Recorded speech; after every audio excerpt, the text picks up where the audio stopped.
Good morning, everybody, and good afternoon, Simon, in Adelaide, in Australia. We've got my colleague, I'm Justin Blake. I have my colleague Simon Bartold with me today. Hi, Simon. Simon is a performance footwear consultant, researcher, and educator, and has the great biomechanical website and resource, Bartold Clinical Biomechanics. So, Simon, how's things?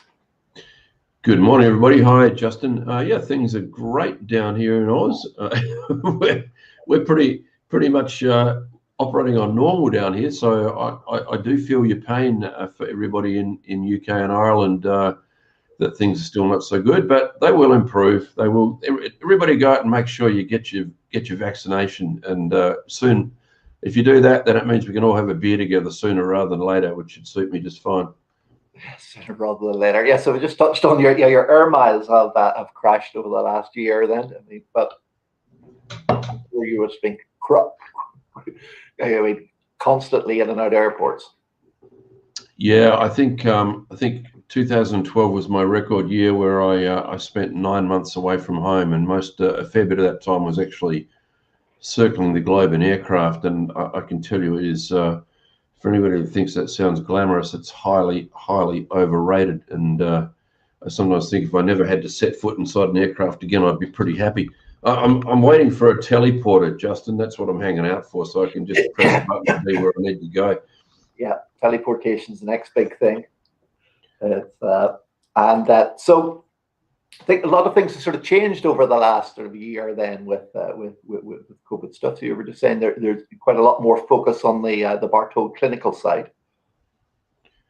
Yeah, for sure. I mean, everybody I think was in the same boat. I mean, we were talking about the athletic footwear industry, which obviously I'm pretty embedded in, and it was a terrible industry.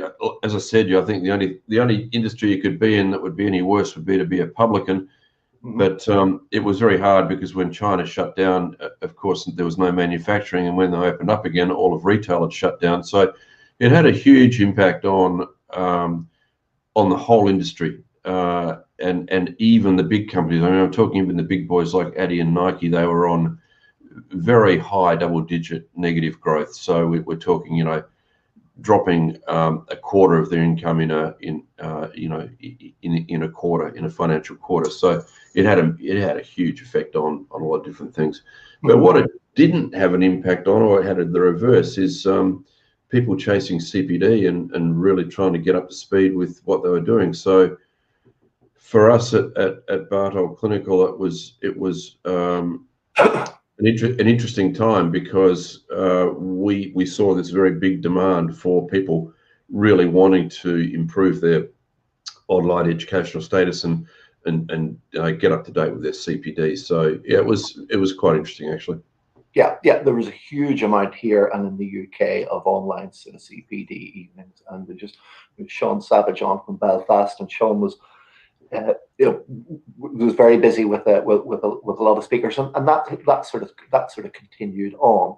And I think, of course, as you say, yeah, it's a lot of what happens at conferences and behind the sort of scenes, which is what really it's the sort of the good thing about that sort of community, face to face. Yeah, for sure. I mean, I think we're all kind of missing that, because we've all, those of us that have been around long enough have made a lot of mates all over the world, and I really miss that, and I miss the meeting new people and the networking side of things. I always think that's almost as important as the academic content at conferences. And I am really starting to miss that. But I'm pretty sure we're coming out the other side of the tunnel, and it's great seeing guys like Sean and Emily in Ireland, who are putting together the fantastic CPD over there. So keeping a close eye on what they're doing, and they seem to be going from strength to strength, which is really great. Yeah, that's been fantastic. And so Badadri's been giving you sort of quite a good career in terms of being able to travel the world. Was that the sort of the plan from the outset?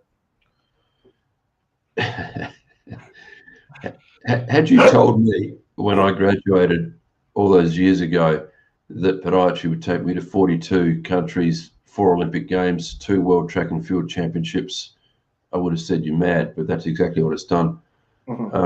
So it's been quite a journey, and it's been a real privilege, actually. And I think it's it's just interesting that how I guess how you develop yourself as a practitioner. The sky's the limit, really. So I guess I'm living proof that there are things that you can do that are quite outside your expectations when you graduate. And was your for the first foray into sports medicine with the AFL? No, it's interesting. So I was a mature age student. So when I say mature age, I was about 4 or 5 years older than the other guys. So I was the old bastard in the in the classroom. But so I'd already done another degree. I'd already done a bachelor's degree in physiology and zoology. So that was actually stood me in pretty good stead, because I think my party days were not exactly over. Well, not by a long shot, really, but but I kind of knew how to study, and I knew how to balance that. I knew how to balance that with trips to the uni bar and the uni bistro, where I spent quite a bit of time. So it made life a bit easier, because I really was able to sort of focus on what I wanted to do, and I sort of also had an idea of a career path of where I wanted to go, and I knew that I wanted to do sports medicine. I mean, that was my real passion. And I was pretty lucky, because I had a mentor, a guy in Adelaide by the name of Bill Kutcher, who probably was in Australia one of only 3 or 4 guys who really was very embedded in podiatric sports medicine. He was doing quite a bit, and he was an old footballer himself. He was a professional footballer.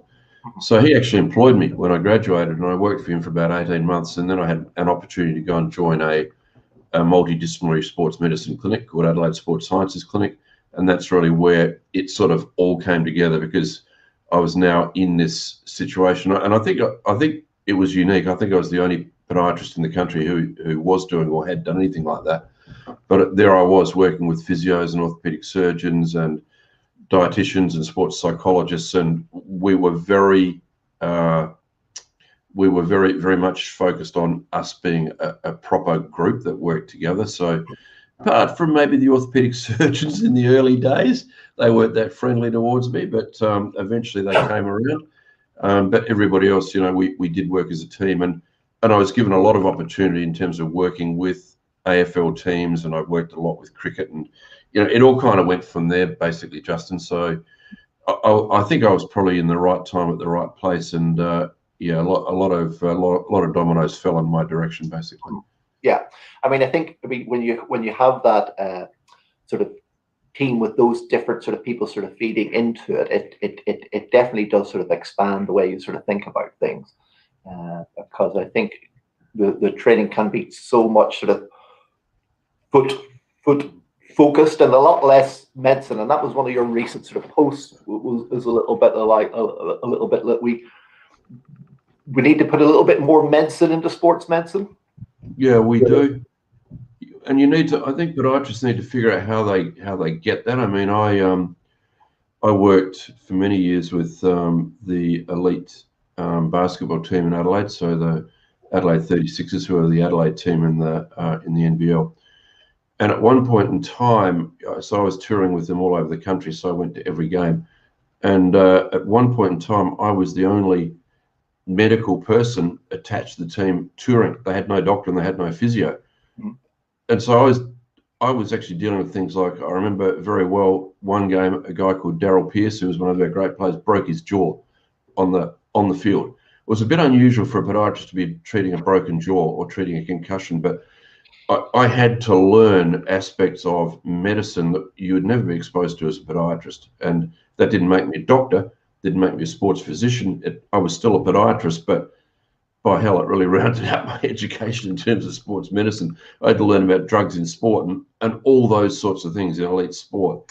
So I think, for me now, I wrote that article only a couple of days ago, and for people who haven't seen it, look, I'll give Bartold Clinical a plug, because my business partner Paul Griffin would be disgusted with me if I didn't. But you can get on there, www.bartoldclinical.com, and have a look at it. But I wrote it about vitamin B deficiency, and it seemed to me like it was a good thing to write about, because it's actually quite common, and there's so much more to it than meets the eye. And the gist of the article was about a paper that was just released only a few days ago, where they were able to make an association between vitamin B12 deficiency and rotator cuff tear.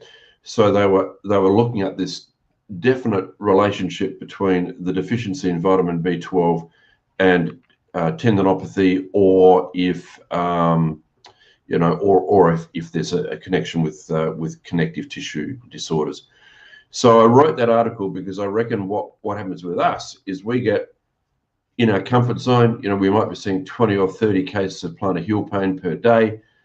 We get into our little tunnel vision, and that's when you miss the red flags. And that's why, for me, and I said this to you when we were chatting before, for me, if people ask me, what does it take to become a good or a great clinician, I'd say you have to learn the art of taking a history, and you have to not get sucked into routines, because if you do, you will miss important things. So if you've got an older athlete who comes in with Achilles tendinopathy and they're vegan, or they've had some sort of operation of their stomach which reduces acid production, they will not be able to absorb vitamin B12 to the same extent as anybody else in the population.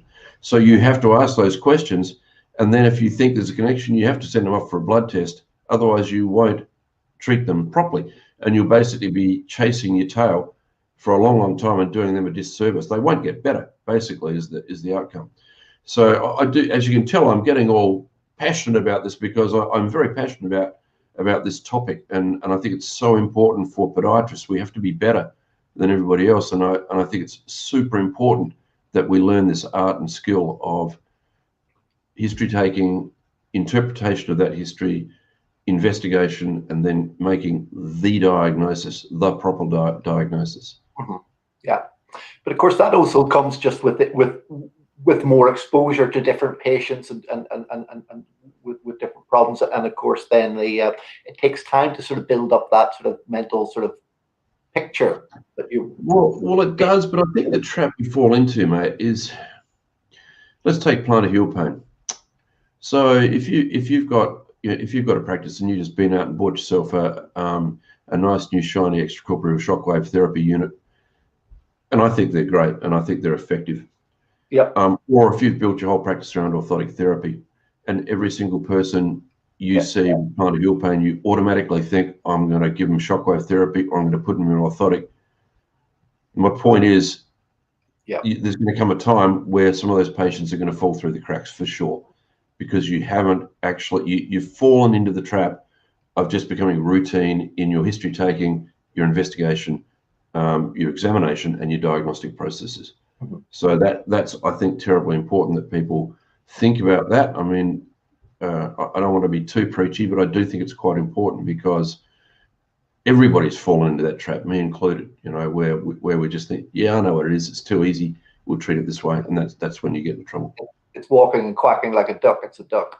And off we go with our intervention.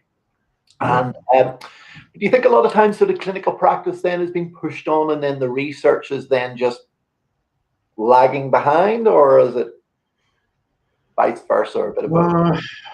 Well, I mean, we're super lucky here in Australia, because we really have preeminent researchers in sports medicine. So we've got absolute experts in tendinopathy. We've got absolute experts in knee pain. We've got a lot of people who have really pushed the barrow in terms of saying it's time we stop scoping every knee, that we need to be thinking more about that. So I actually think the level of research here in sports medicine and podiatry is exceptional. We've got great researchers in podiatry here. We've got Hilton Menz, we've got Dan Bonanno, we've got Shannon Montaneau, we've got lots of different people here, and also in the UK, you have really good researchers too. So I'm not sure whether you're speaking at the Staffordshire conference in a couple of weeks. I am, yeah. Again, and I mean it was great. I went through the program there in the mid 2000s, and I mean it was one of the initial sort of podiatric biomechanics master's program, and so Nachi's still fighting the good fight. Well, Nachi's awesome. I mean, he's a very passionate bloke, and you know, and I think what he's created there, and he's got a great team around him with IFA, and you know, so he's got some quality people there, and I think, yeah, I really admire what Nachi's built out of essentially nothing. I mean, he created it, so I think that's good. So yeah, getting back to the research question, look, there's no doubt there's crappy research out there, and there's no doubt that some of the stuff is not perhaps where we'd like it to be. But I think a lot of that is probably, for me, Justin, the big gaps in clinical sports medicine. So I don't generally like the way clinical sports medicine research is done, because it's often coming out of the world of orthopedics, and I'm not wanting to point my finger at those guys, but basically I don't like research where it's outcome research and the outcome is either excellent, good, or fair, and that's what we often see. It doesn't mean anything. This implant, we did 2,000 of these, and this is the outcome. Yeah. That research is that's just that really is just opinion as far as I'm concerned. So I think that's generally done poorly, and that's the real gap. I think that, and the opportunity as well. I think that there is the opportunity for clinicians to start gathering data, and maybe to put together some simple little studies that actually help other clinicians on a Monday morning.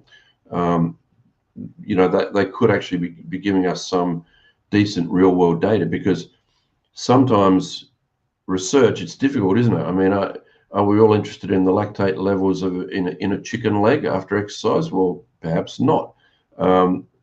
You know, so I think, I mean, personally, I am. So, you know, I read this stuff all day long. But would it change the way I practice on a Monday morning? It wouldn't. Well, that's it. Any conference or anything you wanted to go to, you know, that was it. You wanted to have something on Monday morning to go and, you know, start to do differently. And then, of course, sometimes a little bit like that. Once you saw one thing, it just opened up a whole area that you hadn't even considered before. That's right. That's exactly right.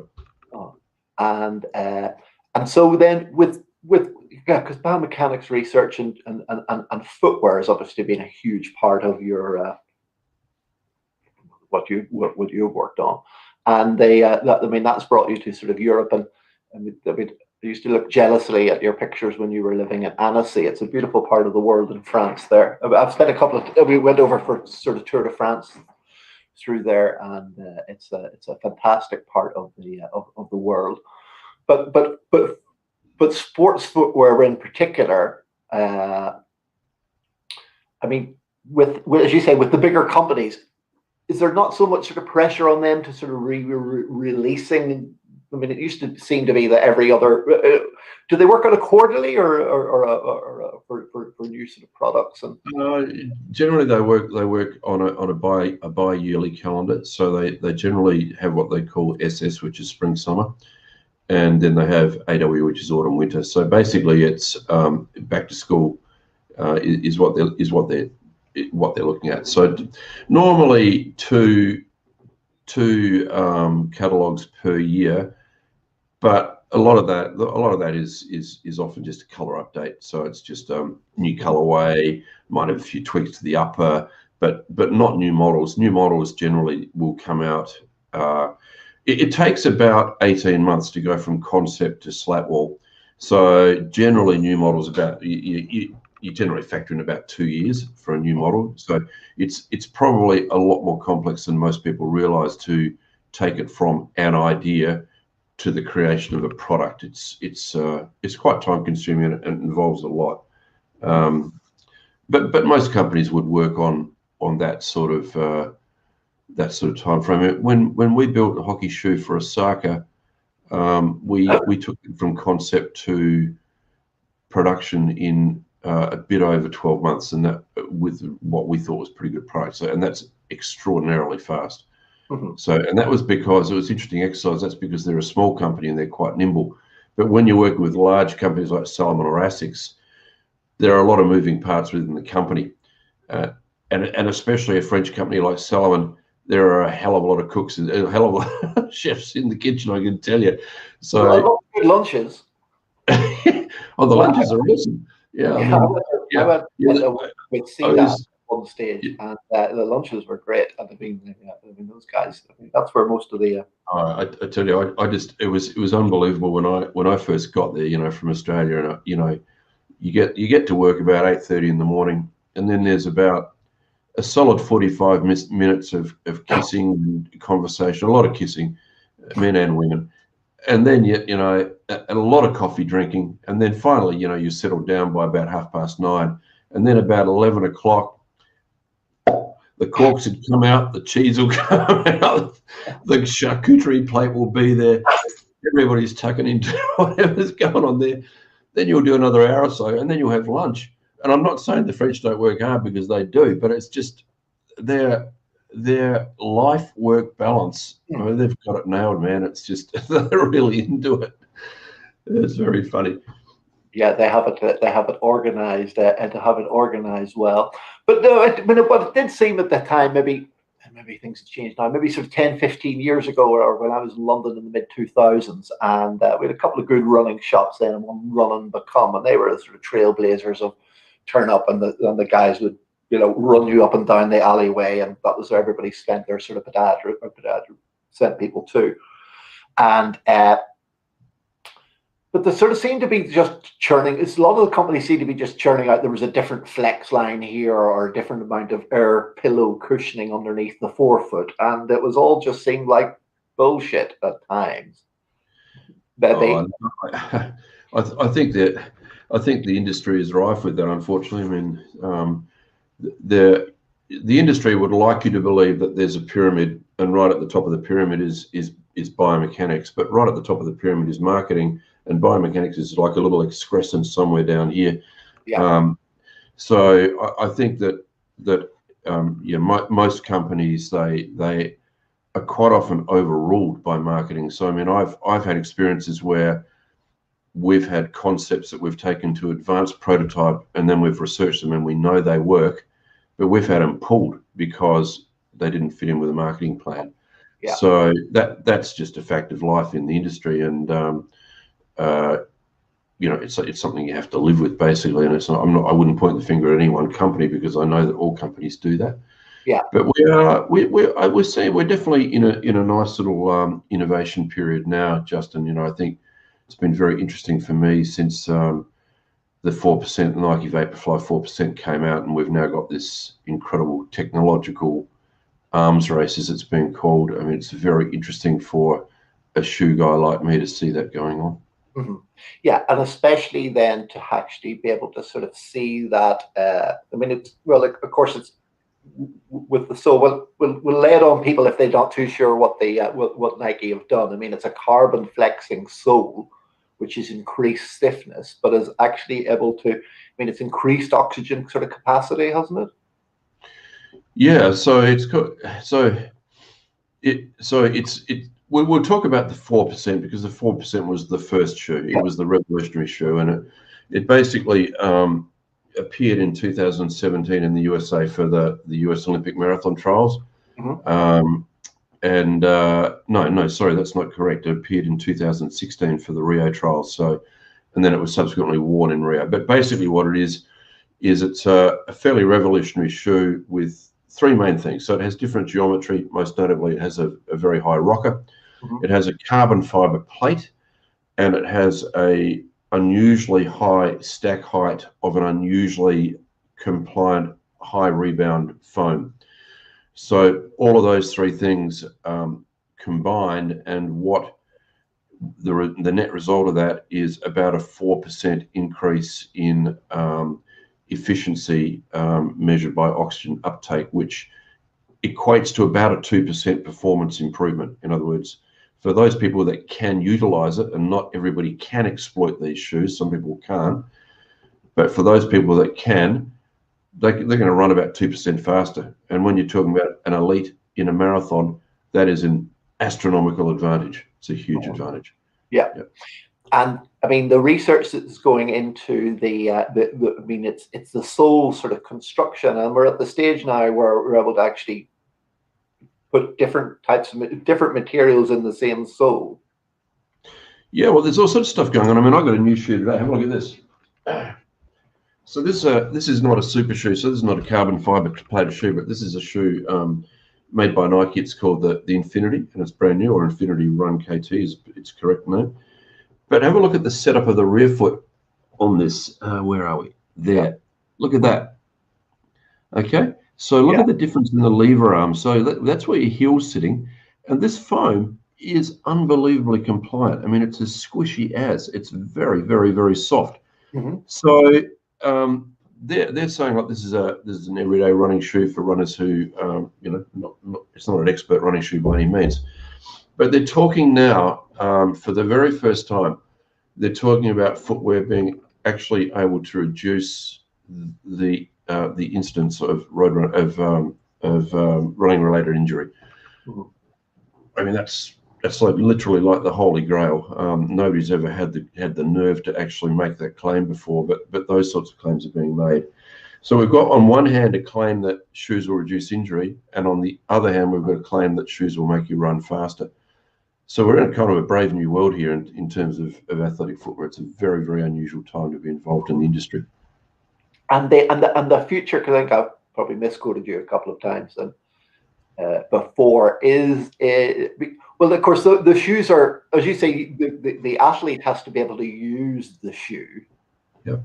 So first of all, and how does that going to then translate over then into sort of mass, well, the footwear? But also, I mean, is it going to be the stage in a couple of years' time where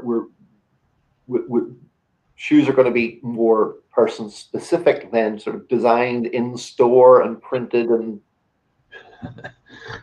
or is that's another whole hour, Justin. But it's a really good question, and a very intuitive question, because as we have it now, if you understand a shoe, so we got a shoe like this, right?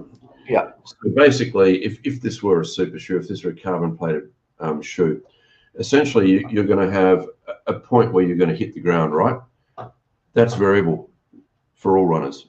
Mm-hmm. All runners are going to hit slightly differently, and then you have to assume that this foam is going to compress and it's going to rebound. But that's going to be different for all runners as well, because runners are different weights and different sexes and different biomechanics. So that's going to be different. And then you have to assume that the carbon fiber plate is going to flex at a certain point. So for the shoe to work properly, all of those things have to align for that specific athlete. Yeah. So for some it will partially align and they'll get a benefit from that, and that's great. For some, it won't align at all, and they won't get any benefit from the shoe at all. And we call these the non-responders. So the bottom line here is that I believe we're fairly rapidly coming down a path, especially with our manufacturing capabilities and 3D printing and the ability to use multi-viscosity midsoles in PU and stuff like that. We're very rapidly coming down a path where the shoe will be mass-produced bespoke. So total contradiction in terms, total oxymoron, but that's what will happen. So you will be able to, in your clinic, you will be able to gather your biometric data, take your foot scan, you'll be able to upload that information, and they will be able to, in very short order and probably quite cheaply, build that shoe for you. And that has really interesting repercussions, something I'm interested in with my work with netball, because with netball, a wing attack is actually playing a completely different game to a goalkeeper. They're not playing the same sport. The biomechanics are completely different. The actions are completely different. It's the same in Australian football. The forwards are playing a completely different game to the on-ballers. The on-ballers run a half marathon a game. The forwards jump up and down on the spot and catch the ball, basically.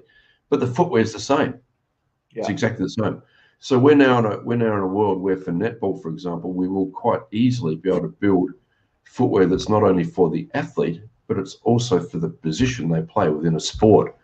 So this is where it starts to get real interesting and quite exciting in terms of where we're going with this. And will the footwear companies are going more towards like the orthotics companies are going to do with a library system of sort of soles that will match to different patients?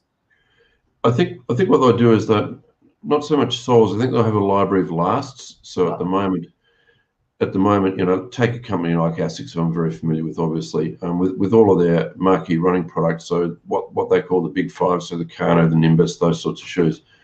They're all built off one last. It's got a name. It's called EOR 16. It's no secret. So all of those shoes are built off the same last. I think what will happen, especially with the advent of 3D printing, where I can go to uni tomorrow and I can 3D print a last of my foot, no problems whatsoever. So I think what they'll do is they'll have, rather than have one last, they'll probably have a library of 100 lasts or maybe 1,000 lasts, and you'll be able to talk to the company and match it to your patient. Say, I think last 47 is what is the last for this particular patient, and they'll then build the shoe from that last.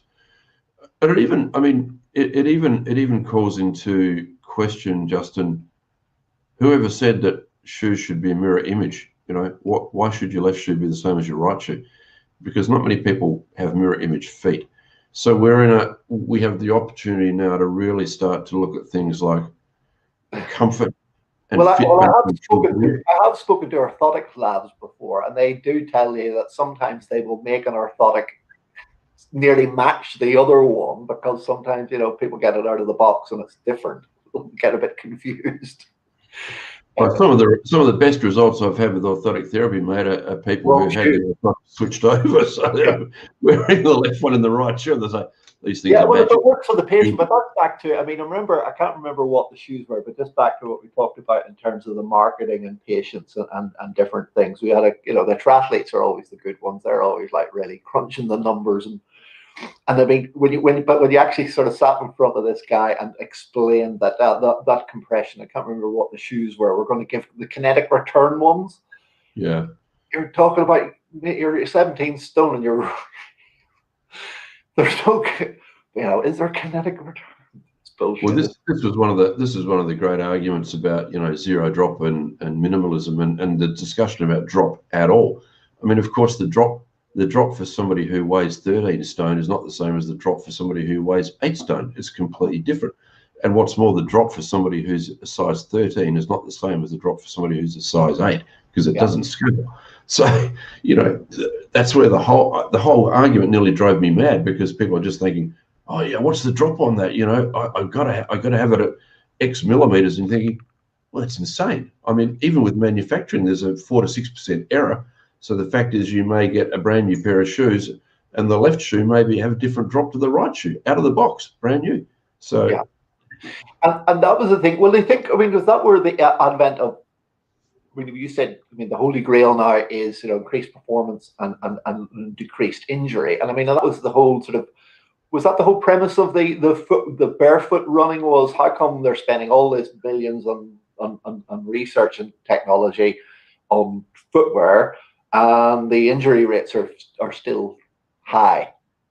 Yeah, I think barefoot running was a true fad, and it was fueled by two events. One was Dan Liebman's article in Nature, and the other was Chris McDougall's book Born to Run. And I mean, those two things were both, you know, they're both fabrications basically. And you talk to somebody like Ben O'Nig, and he'll just tell you this is a 24-year cycle, so you can expect to see it come up again soon. But it's what, I mean, we look at it, we talk about something called the hype cycle, which is a real thing. And the hype cycle is basically where you have a parabolic curve. So you have a suggestion, and it takes up to a point of expectation. And if that expectation is not realized, well, then it rapidly falls back down. If there's something in it, then it will continue to slowly have a linear growth. So it's actually real. I think the whole barefoot minimalism thing was a classic example of that hype cycle, where it got to a certain point and every bugger's getting injured. So he didn't realize the expectations. They were saying you won't get injured if you run this way, but the reverse was true. And so it very, very rapidly dropped away, and it's, you know, now it's non-existent basically. Yeah. So yeah, you do have to try to, as we said, you know, there's a lot of bullshitis goes on in the industry, and you do have to try and sort out the wheat from the chaff a bit and figure out what's real and what's sustainable and what's not. Because, well, of course, the research that Nig did was, well, of course, there was that sort of fascinating, the vibration capacity of the body to absorb the forces and stuff. I mean, all that research. And I mean, maybe you can rule this out. This is somewhere I'd maybe picked up at a bar in a conference. Did Nike at one stage make an air ice hockey shoe that supposedly gave to one of the professional teams and they couldn't skate on because they didn't have the proprioceptive feedback, or I just make that up? I don't know. I mean, I could talk to vibration ad nauseum, really, because it was one of the main things I was looking at when I was at Salomon for 4.5 years. Okay. And we had Benno on board as a consultant, so I spent a lot of time talking about it with Benno. I'm not aware of that Nike shoe you're talking about. I do know that Martin Shorten, who's a biomechanist in Portland, Oregon, who worked for many, many years for Nike, he worked a lot with the Navy SEALs, and the Navy SEALs have these, they call them VFBs, very fast boats, and they're able to go from Florida across to Cuba in a very, very short period of time. Nobody knows exactly how fast they go, but they go very fast, probably somewhere in the vicinity of 100 miles an hour. So, and they're an open boat. So these guys are going across the Gulf of Mexico in these boats that go very quick, and they're getting the bejesus shaken out of them, basically. So he did develop a specific type of webbing or matting that went on the floor of the boat to reduce the vibration, because because vibration exhausts you, it makes you very fatigued. So they were finding they were getting from point A to point B, and they could barely raise a trot because they were so tired by the time they got there. So there is a lot in this whole concept of vibration, and it may well be that this is a big part of what we saw with Eliud Kipchoge when he went under 2 hours for the marathon distance in Vienna. That it may well be that Nike unwittingly kind of cracked the vibration and fatigue nut with the afterflight. I personally think that's quite feasible. That's what's happened, because one of the ways you attenuate vibration, of course, is by contracting muscles. So if the shoe is attenuating the vibration, you don't have to contract the muscles much, which means you don't get as fatigued. And all you have to do is look at Kipchoge go over the finish line in 1:59.40, and he looks like he could turn around and do it all again. He does not look fatigued. So, but that shoe would have been specifically tuned for him. 100%. Yeah. It was, yeah. As nearly anybody who's breaking a world record or has an outstanding performance, despite what we've been told by WA, by World Athletics, those shoes are prototypes. Yeah, they're not going to. And I mean, it's the body's capacity to the heat exchange is really is a part of that, and that's obviously where improved oxygen consumption comes in to get under the 2 hours. I mean, those guys are burning up so. I mean, they're. Yeah, look, I think obviously the Ineos challenge is not. I mean, I loved it, but it's not something we should focus on too much because it was completely contrived. So everything about that was engineered and orchestrated for him to go under 2 hours. So every nuance. I mean, I've read a lot about this. I mean, they had every bump on that 26K course, 26-mile course, sorry, 42K course. They had literally every bump. I'd need to reread it, but I think it was anything over 2 millimeters they had mapped on the entire course. That's the sort of detail they went to. So they knew everything about his nutrition. They chose Vienna specifically because of the time zone differences between Kenya and Austria. All of his hydration, his sleep patterns, every single nuance of it, and then of course he had paces and he had laser guidances. So yeah, those are guidance. we can applaud it as a really interesting exercise, and we know the shoe had probably a fairly significant part in that time. But we can't really parlay it to the real world because it was so contrived.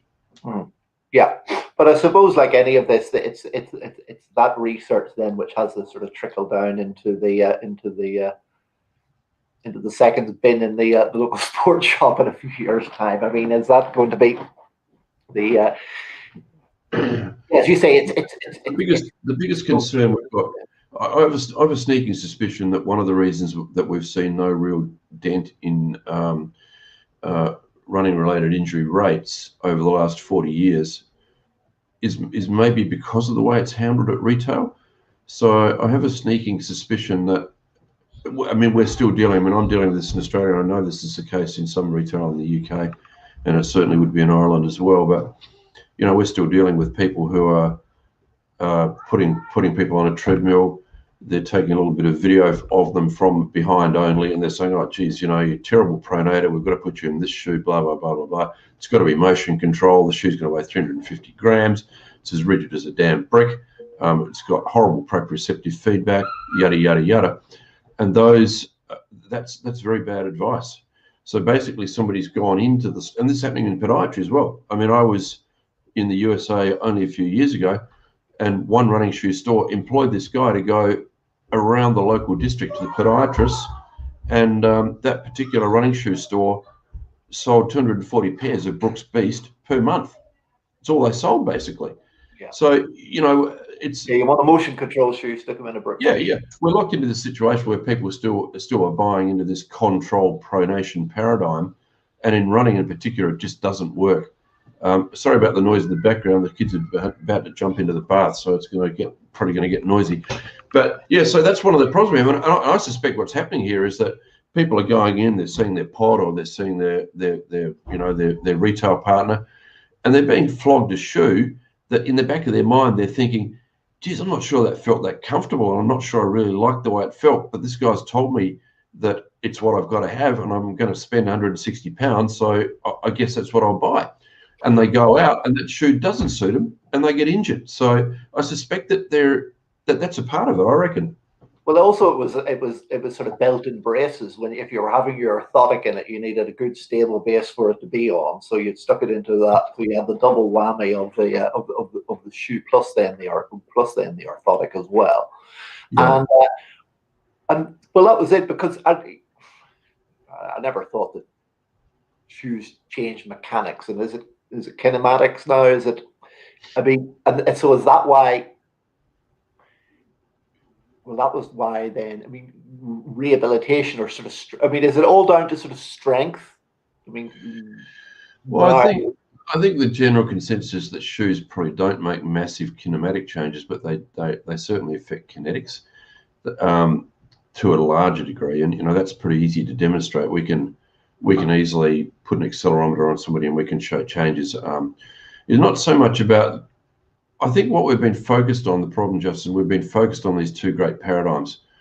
One is that a shoe has to cushion you, because if you don't get cushion from ground impact, you're going to get injured. That's not true. And the second is that you've got to stop the foot from pronating, because if you pronate, you're going to get injured. That's not true. So the two paradigms that have driven running shoe research for the past 40 years, and to some extent continue to, are not true. That there's no evidence for them at all. So that's really the car park we've backed into, I think, and it's a bit of an issue, and it's incredibly difficult to change the mindset of the people who are referring the shoes to retail, and then it's very difficult for retail to change their mind as well. And quite often I feel a bit sorry for retail, because they're on a bit of a hiding to nothing when they get a recommendation from a podiatrist or a physio for a certain shoe. It's quite difficult to countermand that recommendation, isn't it? That's not good business to do that. So there's a lot of wheels within the wheels here that are creating a bit of an unhealthy environment, I think. No, that was, I mean,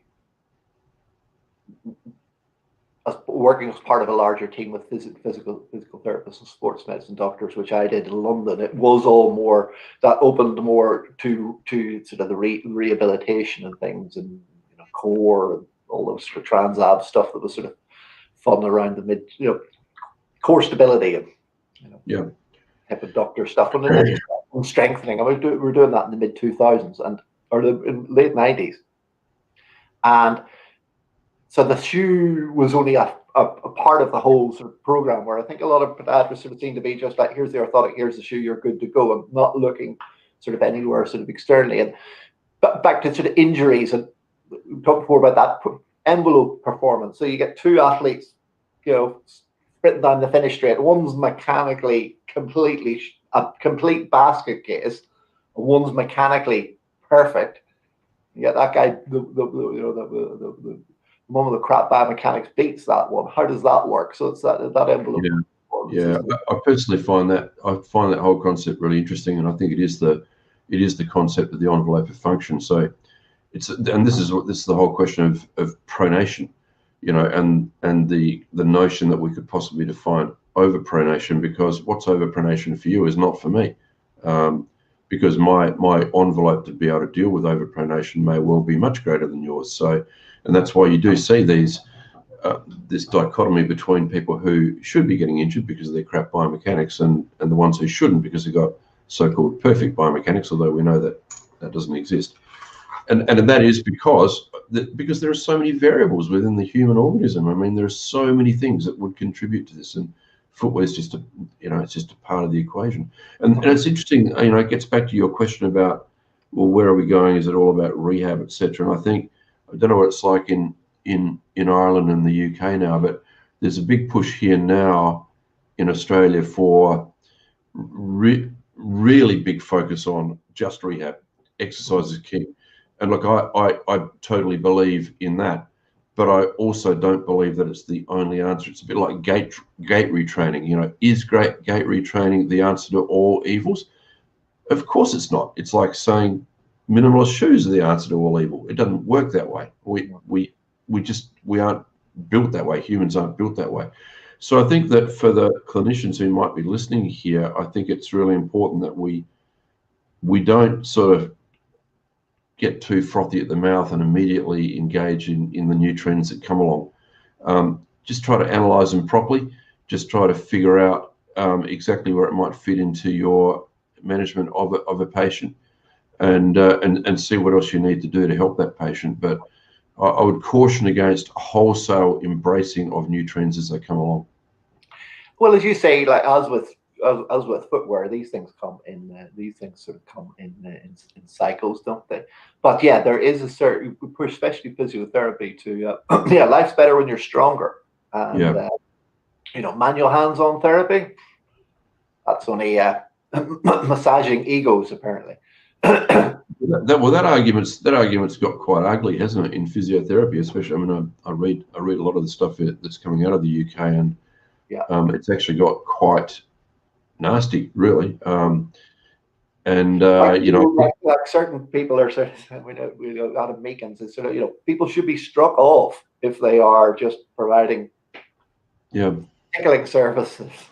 Yeah. The danger with that is that in 5 years' time that may come back to bite those people on the bum, because things do tend to go in cycles, as we've talked about. And it's fine to explore new things, and we should be evidence-based, and we should be looking at the research. But the thing about research is it's fluid. It just doesn't stay put. So in 5 years' time, we may well have some gun papers saying, if you use joint mobilization, or you're doing cross fiber frictions, or whatever the hell you want to call it, it's really effective, and here's the data to prove it. So where are we going to be then? So it's the whole baby in bathwater thing, isn't it? And we've been through this with orthotic therapy, where I think it's been questioned and it's been examined, and people have said, you shouldn't be doing it, and yada yada yada. But we now have more than compelling data to say it's a very effective treatment modality, so we shouldn't just be ignoring it. But of course, the orthotics just aren't the realm of the podiatrist or the sports clinician. I mean, it's again, they're you can buy them in the chemist shop, buy them in the sport shop. I mean, there's some type of insole, some type of sort of cushioning, something to go inside a shoe. It's not just being sort of prescribed by a podiatrist or by a physical therapist. So the access to it. Look, I don't have any real objection or even concerns about the availability of over-the-counter devices. I think they have their place, but it's a little bit like we were talking about with footwear, isn't it? I mean, what you can do with a custom orthotic device is you can customize it to change stress in a tissue, and that's all you really want to do. And it's a matter of, can I think about how I do want the orthotic to interact with that particular foot at the right time, with the right pressure, in the right direction. And that's really it in a nutshell. That's what you're trying to do with a custom built orthotic device. You Yes. can't do that with an over-the-counter device. You can provide comfort, and you can provide cushioning, and you can probably do a few other things. But to me, that's the difference. And it's not a one's right or one's wrong. It's more about when you use it and where you use it. Mhm. And now of course, the technology's got to the stage where you can have an in practice 3D printing machine in the corner, and I mean those are interesting sort of changes now, aren't they? Yeah, and I've had a lot to do with a Belgian company, RS International, and they've really sort of pioneered a lot of work in this area. And so I've had an opportunity to have a look at these things. And, I'm always, I think, healthily skeptical when I see these for the first time. But, they're doing some unbelievable work. And I do think that this is the way it will go. So it's probably not, I don't know how it's going to affect orthotic laboratories, but I do think that the capability will be increasingly put in the hands of the practitioner. Mhm. So we should really be able to do it ourselves. I mean, some practices, of course, have been using CAD CAM stuff for years, and it hasn't really. I don't think it's probably put much dent in the orthotics companies. Yeah, yeah. I mean, I've flirted with a lot of different things, and I must admit, people might laugh at this, but I still like to get my hands dirty. I still love a cast. Yeah. But that's just me. Maybe I'm really crap at doing scanning procedures. It's entirely likely, but I'm very confident in my ability to put on a decent cast. And I think where casting falls down is there are so many pitfalls with casting. So you have to be very fastidious about how you do it. Mhm. But yeah, I love putting on a cast. Always have. Yeah, I always cast it. I mean, that whole sort of critique of a cast when it comes off and what you should be looking for. But and again, I think a lot of times it's as long as you're doing it reproducibly every time yourself, and whatever else data that you're sending off to the lab of how you're asking them to Yeah. interpret that. I think you got to be prepared to chuck it in the bin too if it doesn't meet your critique. And I'm not sure everybody's prepared to actually do that. But you have to be prepared to have a look at it, and if it doesn't meet what you were trying to capture, then you got to throw it up and do it again. Yeah, and but I suppose that's the just with the technology now. Yeah, a lot cleaner, a lot less messy. Yeah. Oh, for sure. Yeah. Yeah, but I think it was. Did you must have met Darryl Phillips at one stage, did you? Do you know what? I never have. I've never met him. I only met Howard Dannenberg like quite recently, within the last 3 to 4 years, and we've sort of been on each other's radar for years and years and years, and knew of each other, but I've never met Darryl. I mean, because Darryl had the Phillips goniometer, which I have in one of the rooms, and it's quite a. I mean that was when we used to take so many measurements. God knows what the labs did with them. We were filling out pages and pages. And I mean, what do you think is really, or is it just because where you're going to be asking for a different specific design than I'll be asking for the same sort of patient? Is that it? What we've found that works over the years, or what are the key things that need to be? Yeah, I mean, honestly, I gave up taking too much notice of most measurements many years ago. So Kevin Kirby, who is a great mate of mine, and I often disagree, but I really like his approach to orthotic therapy, where it's far more focused on a joint moment and trying to apply a load so that you can shift or change the moment. Because if you can do that, then you can change tissue load, and that's not really so much dependent on measurements. I mean, and that's where his skive technique comes in. I mean, you don't have to measure anything. You basically make a choice of how big a cut you want to take, because all you're doing is inducing a supination moment. Yeah. So the measurements to a large degree go out the window. But there will be, for me, there would always be little subtleties about what you're trying to do with that particular custom device. But I don't think I stopped doing relaxed and neutral calculating stance positions years and years ago. And for me, I've always thought the most important, and this is where it's weird, I never met Howard, because I've always thought the most important deficiencies biomechanically were in the sagittal plane, and I really haven't focused on frontal plane for a long, long time. Yeah. Well, also back to you said the tolerances in the manufacture of the shoes can, what did you say, 4% difference? I mean, I'm sure there's that. I'm sure there's that in with orthotics as well. Especially when they brought out, I think I talked with Martin McGill about this, when they had the direct milled orthotics. So basically, you did all this measurement and filled in your forms and sent it off to the lab, and they scanned and drilled and milled, and then they threw it into a tumbler with a whole load of pumice. To pumice the edges off the grooves. Well, I think this is what I like about. Is that my message or your message? No, it's me. I'll just see if I can get rid of that. Yeah. So this is what I like about the promise of 3D printing. That pretty much what you see is what you get. So I do like this concept of gathering data, whatever it may be, and biometric data, I think is more important. Uploading it and then it just being applied. I think that's that to me makes more sense than to me that seems like a very positive step forward in terms of the way we look at all this. Yeah, and well, of course, biometric data could be is topical at the moment. Face recognition and scanning and stuff, but of course then a lot of that applies to gait scanning and interpretation of movement as well. Well, yeah, and I think you also have to factor in AI and machine learning, which is coming fast as well. So all of this will fold into, I think, orthotic therapy and definitely shoe manufacturing. I mean, AI and machine learning is already a big part of it.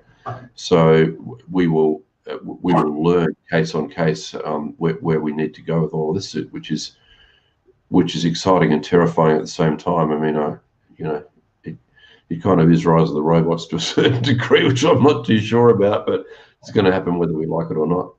Yeah, because and then the research, keeps pushing on. No, a lot of stuff that Nick did was but the neural component and everything then as well is a lot of, obviously, where shock absorption and rebound and the shoe body interface comes from.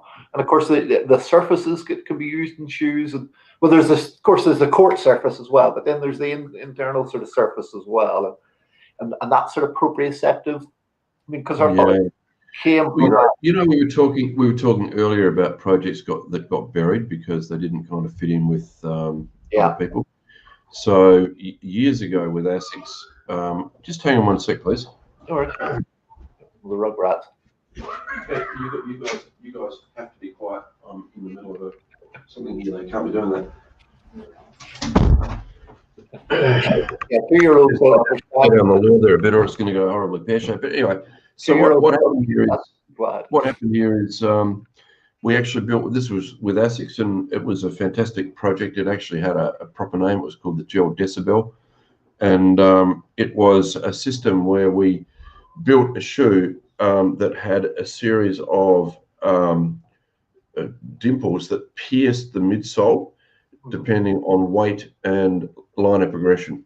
So in other words, you can imagine if you're more pronated, then you're loading the medial column of the shoe more, the piercing will become more prominent, and so it stimulates the mechanoreceptors on your foot.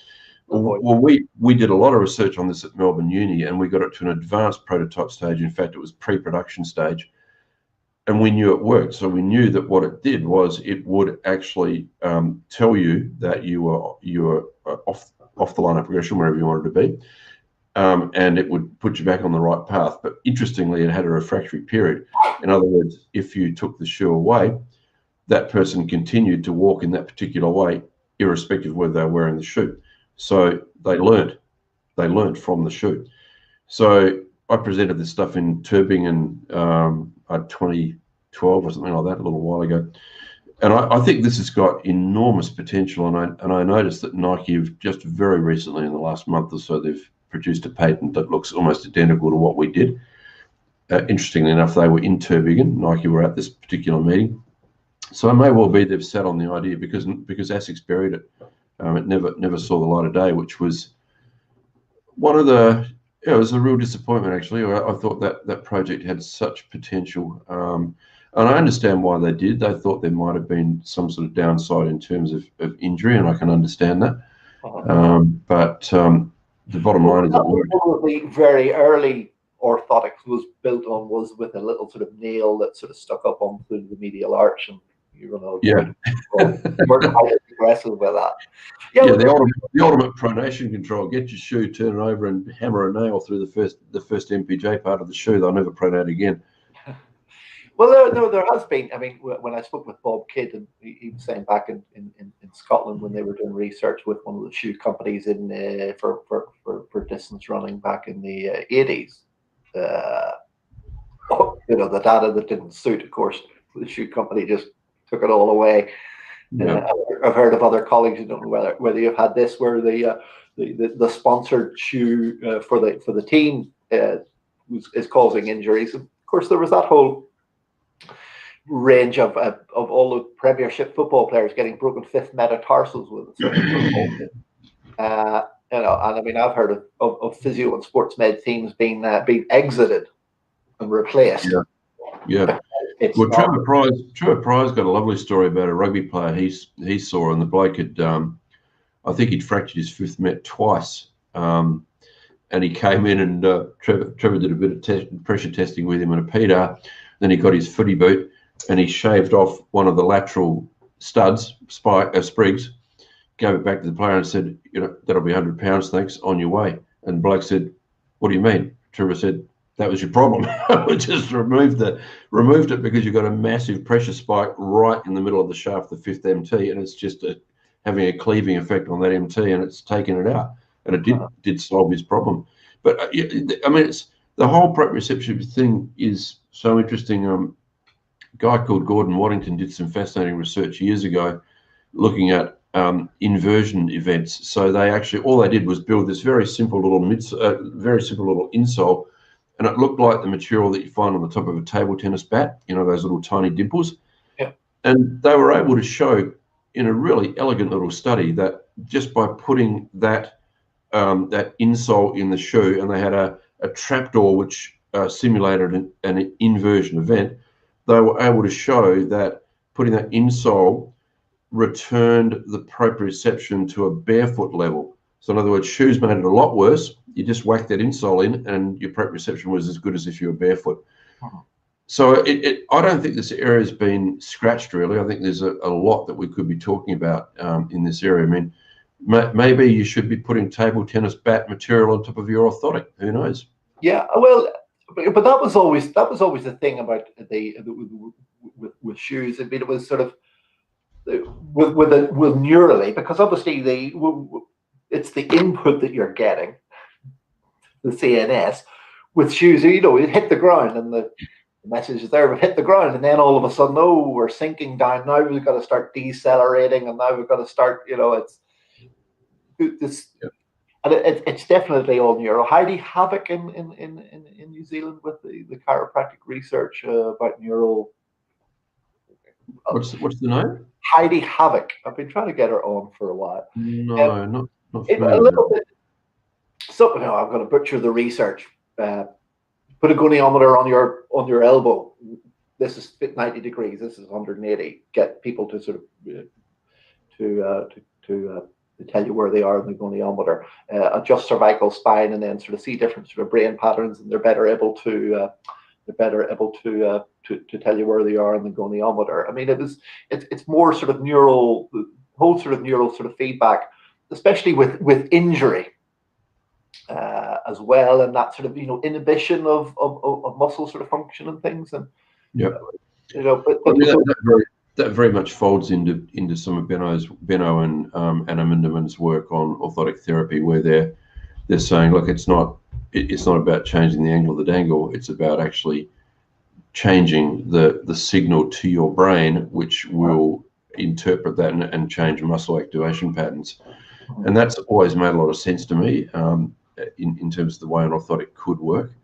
So those guys have certainly talked a lot about that. Yeah. No, that was it. Well, I don't know what were the French biomechanics. Because again, when I went to with CDAS in early about 2000, we went to the Sports Medicine Olympics place in Lyon. So I'm sure you've been, and they were putting insoles in with those sort of nothing under the cuboid, and then there'll be a cutout under the heel. And it was sort of like, how did you know what that guy wanted? You weren't measuring. It was just like, oh, well, this is what he needs. And I mean, they were doing fascinating stuff with, putting in. We talked with Ramsey Floss before in Glasgow. They were putting in bite guards and getting guys running around the sort of pitches and changing mechanics and looking at the different sort of bite patterns and stuff and things. It was for sure. All that stuff's really interesting. Yeah, and how that affects. So, and the future. Do you think? What's the future if there's so much more competition, as we say, for sort of sports medicine and with shoes and with off-the-shelf orthotics and 3D printing? And I don't know whether you saw that Kickstarter one a few years ago where you took an A4 page and put it against the wall and took a picture of your foot so it was standardized and sent it off to the States and got an insole back in the I mean, there's always different things that are sort of coming in. And in some circles, there's a little bit of sort of worry of that, but that we sort of maybe missing out a little bit on this. Do you think that? Or no, I don't think that is. No, I don't think missing it. I think there will be an evolution, and it's going to be. I don't think anybody should be afraid. I think there's stuff that the smart people will embrace, and they'll win, because it's not something we're going to be able to change. So.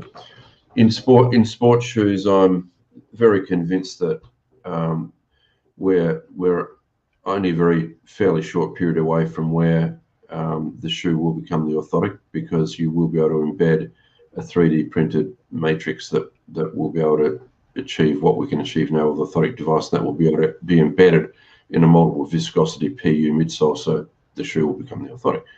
Does that mean the death of orthotic therapy? Not at all. It just means you've got to look at it a different way. So you'll still be doing the prescribing. You'll just be doing it a different way.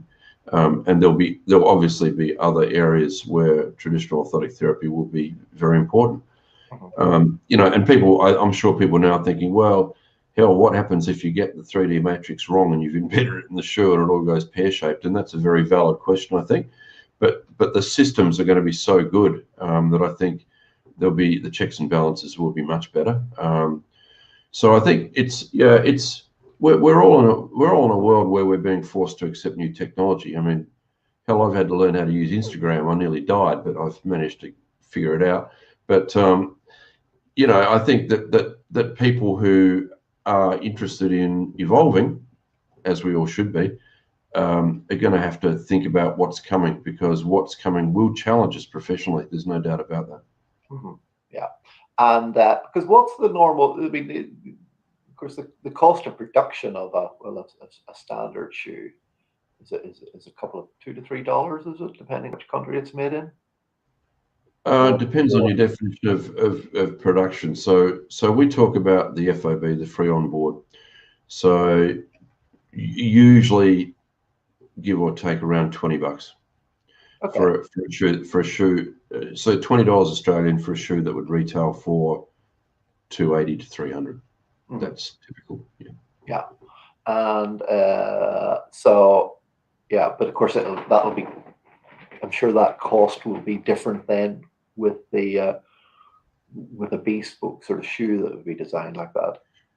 Yeah, well, I mean, not. It's interesting. Not really. I mean, I could actually. Right now, for you, if I could gather your data, I could build you, like I'm talking today, I could build you a shoe that was almost completely bespoke from an anatomical last of your foot, and have it back to you in about 10 days, and it would probably cost you about 40 quid more than a normal one. Okay. Yeah. So this is not science fiction at all. This is, to a large degree, this is with us right now, and it's coming very fast. Yeah, just thinking about the Back to the Future hover shoes or whatever they were. quite that far in technology, and and of course, well, I mean, you're also going to look at sort of footwear in terms of sort of fashion and street fashion. I mean, you're sort of talking high level and things. I mean, this will sort of like all sort of trickle down. I mentioned before, it's like one of the guys I used to work with, Dave, the sports massage therapist, a keen triathlete again, but had wondered why when he was standing on the starting line in one of his triathlons that he had one of those ribbed swimsuits on. It cost about, I can't remember, 200 or 300 quid, but then he realized he had it on underneath his wetsuit. So people like all the sort of the toys and technology, but whether that actually sort of use them or not. And but that was well, the funny thing is that in the industry we call this diverted use. So Salomon's marquee shoes called Speed Cross, and I think we're now up to Speed Cross 6, I think.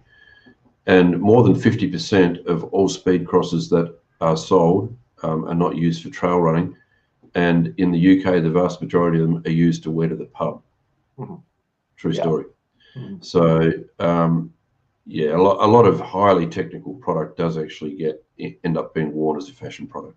Mm-hmm. Yeah, it's and then there's been the whole sort of, I've been talking to Bob Kidd, or no, talking to Cameron Kippen. I mean, all you don't want to be doing that. The on the server with all the stuff. I mean, the most of the hits on there are all about footwear and music and fashion. I mean, you just have a look at at what Nike and Adidas have done with in the last 20 years with their basketball product, particularly in the collaborations that they've developed. I mean, it's now it's just a completely separate industry. And you talk to somebody like Jim Weber, who's a very interesting guy. He's the president and CEO of Brooks Running, and he'll look you straight in the eye and say, running's not a real sport. That it's and what he means by that is, of course, it is a sport, but he's saying it's so individual, and there are so many nuances to it, and so many arms to where it can go, that it doesn't behave in a traditional manner. Like a tennis shoe is a tennis shoe, but a running shoe isn't necessarily a running shoe because it can be used in so many different ways. Mm-hmm. Yeah, and mechanically, with Hart Dannenberg's sagittal plane, it just made so much more sense, didn't it? Yeah, I mean, I think for me, by far the most important biomechanical deficit for any athlete is limited ankle joint dorsiflexion range of motion. I mean, it just has such a knock-on effect everywhere. Mm-hmm. I think for me, it's by far the most important thing I look for in athletes. And dynamically, it affects them so profoundly. So that's, I think, the sagittal plane compensations are super important. Yeah, and then back to not knocking the orthopedic colleagues again, but I mean, obviously, knee problems, hip problems, low back, all the rest of the systems that stacked on top of that. Do you think there's a lot, even though there's all sorts of talk of all this research, and we talked about fitting widgets earlier on, if issues. Well, I mean, are they missing a sort of trick that they're only sort of treating? I think this is one of this folds back into the the exercise prescription discussion, and I think now there's really compelling evidence to say that so back in the day you just go, you had a sauna, you'd be in theatre having it scoped in the blink of an eye.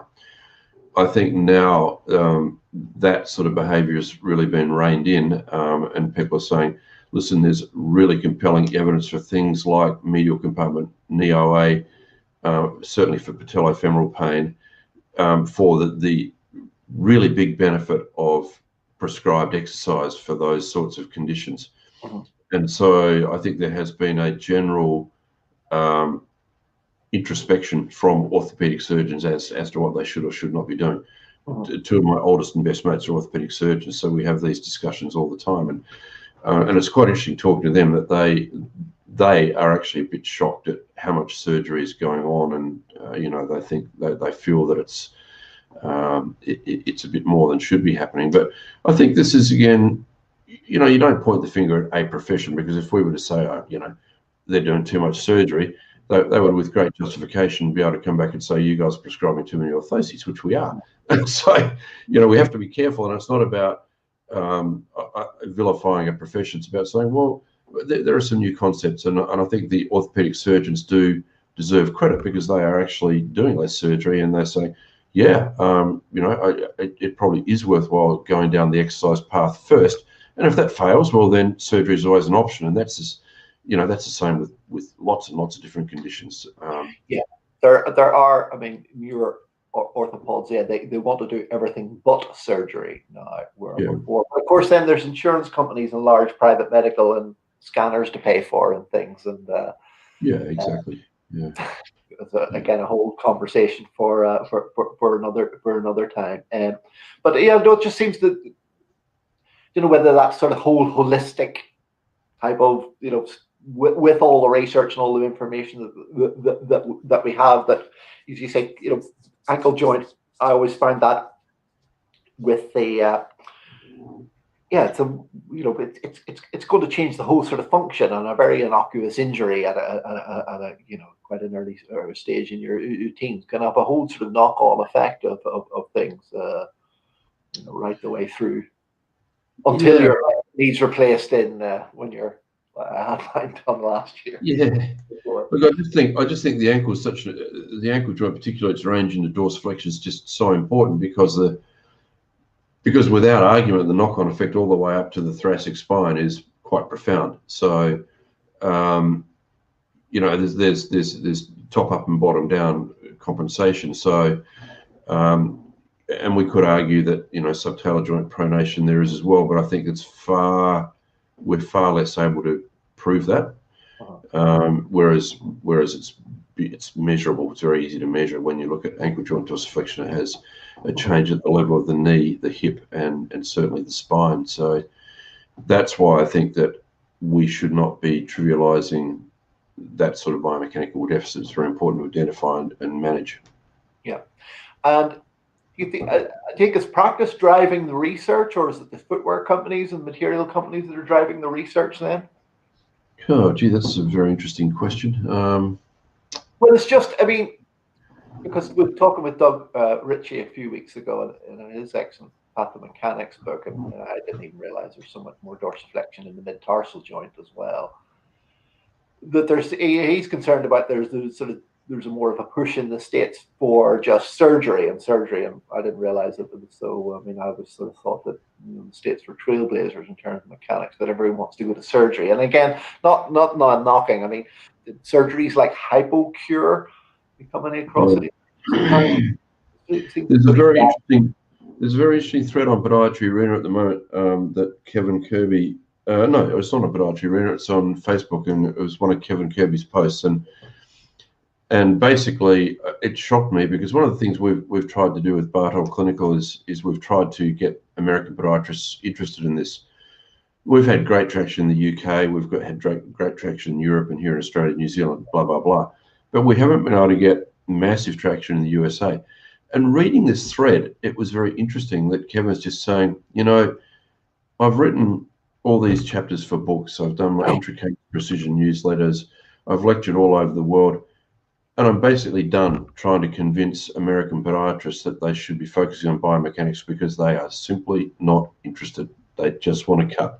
And the young guys are coming out, all they want to do is surgery. They could not care less about biomechanics. And it's and I sort of had this light bulb moment. I thought, okay, well, that makes sense to me, that what we're offering is not attractive, because we're not at all surgically oriented. We're talking about MSK injury and biomechanics and athletic footwear and other things.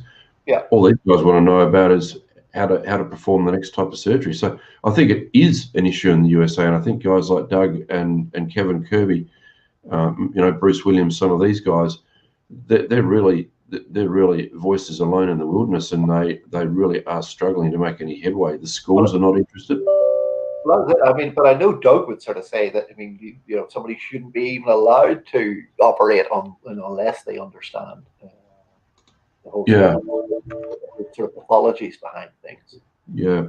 I think it's. I mean, Kevin's basically washed his hands of the US and said, if I can't make my voice heard in the USA, then I'm just going to continue working with podiatrists in Ireland, UK, Spain, France, Italy, emerging places where I've lectured with Howard actually in Spain, and you got a number of PhD podiatrists there whose main area is biomechanics and sophisticated stuff. I mean, these are guys who are doing really, really good work in the area of foot and lower limb biomechanics. And I'm talking hardcore biomechanics, like applied clinical biomechanics, not so-called podiatric biomechanics.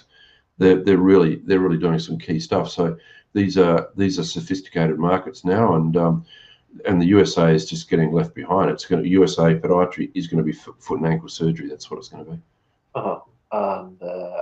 And then I suppose many physical therapists then are taking on the ban. And do you have more uptake from physical therapists or physiotherapists in the States? Well, we do. I think the thing with physio is that they're just getting bombarded with opportunities for online education. I mean, one of the things that shocked me reading this thread in Kevin's Facebook page was that they were saying that in the USA, a lot of podiatrists in the USA are referring their orthotic work, their biomechanics work, out to prosthetists and orthotists. I have no issue with prosthetists or orthotists, but I just think that's really strange, isn't it? I mean, that's a bit of a strange thing to do. So I think they're feeling that underqualified to be dealing with biomechanical foot and ankle issues, that they're sending it to a totally different profession. And I think that's extraordinary. I think that's really, really unusual. Yes, it's but as you said, the focus just seems to be, I just want to do surgery. But again, Doug was sort of saying that it's a lot of the surgery that they end up doing, a lot of limb salvage, a lot of diabetic stuff, and a lot of minor sort of procedures. And of course, it's of course it'll still evolve and change. So there's a lot to be said, Justin, for all rounders, I reckon. I think I got a couple of mates here who are. I mean, Trevor Pryor is a good example. I mean, Trevor Pryor is a very accomplished sports medicine practitioner, and he's also an accomplished surgeon. So he's got a very good skill set. I've never been interested in surgery. I didn't want to get a call at 2 o'clock in the morning and somebody saying, "How come my toes turned blue?" Never interested me. So I never, and I had a real passion to try to be as good at as I could in sports medicine. But I do think that there's a real case for people to sort of be all rounders, and that seems like, I mean, Kevin Kirby's an all rounder. He does surgery, but it seems like in the US at least that people just they just want to focus on one thing. Yeah, no, I mean that's the great thing about podiatry, and that's what a lot of these interviews have been about. Is there's so much variety and so much that we can do within the profession, but it is just you just got to sort of keep on sort of pushing. But I definitely think that definitely, some part of a multidisciplinary team, or even if you're just, because a lot of clinics tend to be quite isolated, so making those relationships with the local physio and the local sports medicine guys are definitely a way for moving. It's really interesting to me. One of the things that's puzzled me for many years now is that we have a lot of experts in the clinic, in the profession, and we do have some real experts in the profession, but we don't seem to have too many. I can only think really of one, experts in the area of rheumatology. Now, why is that? I mean, I don't understand that at all. I mean, Jim Woodburn is a real expert in that area, obviously. But Jim was a student teacher when I was at London. I mean, it seems like a no-brainer. I mean, there's just this absolute association between huge foot morbidity with rheumatology, and it just seems to me that we don't. It just seems to me like a massive opportunity for young podiatrists to say, I'm going to really upskill in this area, and I'm going I am going to become an expert in this area, and it just seems like a gap in the market. So if anybody's listening and anybody's interested, get out there and become an expert in rheumatology, because I reckon there's a real opportunity there. Yeah, well, like we all did, everybody wants to work with sort of high-level athletes and on Olympic plans, and we're lucky enough to be able to do that. But I mean, those guys are so I don't know. I find them difficult. There's so many different factors.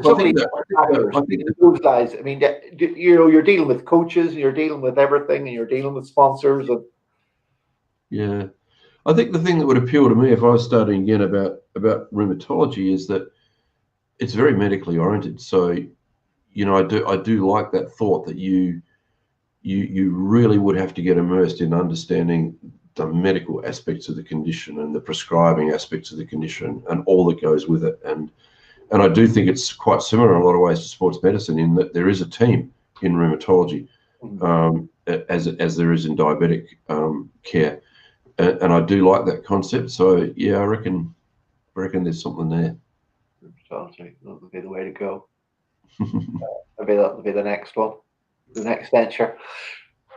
Great. So Simon, thank you very much for your time. It's my pleasure. Sure, we could go on and talk about, as you say, the athletic stuff. But interesting times ahead. So people can contact you through Bartold Clinical. Yeah, absolutely. Yeah, if anybody's got any questions at all, there's you just contact me through info@bartoldclinical.com. There's tons of open access stuff on the website too, guys. So if anybody wants to get in and have a look around, you don't necessarily have to pay the exorbitant amount of $16 US per month to join. By the way, that's 52 cents a day. It's fantastic. And I mean, the amount of sort of research and articles and they're there. Plus, also you developed. Dave Buchanan said he quite enjoyed that. Thanks, Dave. Dave. We're going to work harder here, Justin. He said quite enjoyed it. Quite. We'd be hoping for really enjoyed it. But, I did ask people if they wanted to send in sort of questions and stuff, and nobody sort of stuck their head up. But what are we talking about? Yeah, we were talking about. Oh yeah, you've expanded your. It's not just you now that have to listen to in Bartold Clinical. You have other experts there. Other guys. We do, and we're developing them all the time. So I'm very aware that people are sick of the sound of my voice. So we've got some other real experts involved as contributors. So and we'll expand that. So it should be good. Great. Okay. Thank you very much. Thanks, hold on there. Well, thank you very much, everybody. We'll speak to you soon. All the best. Bye bye. Thanks very much, everybody. Ciao.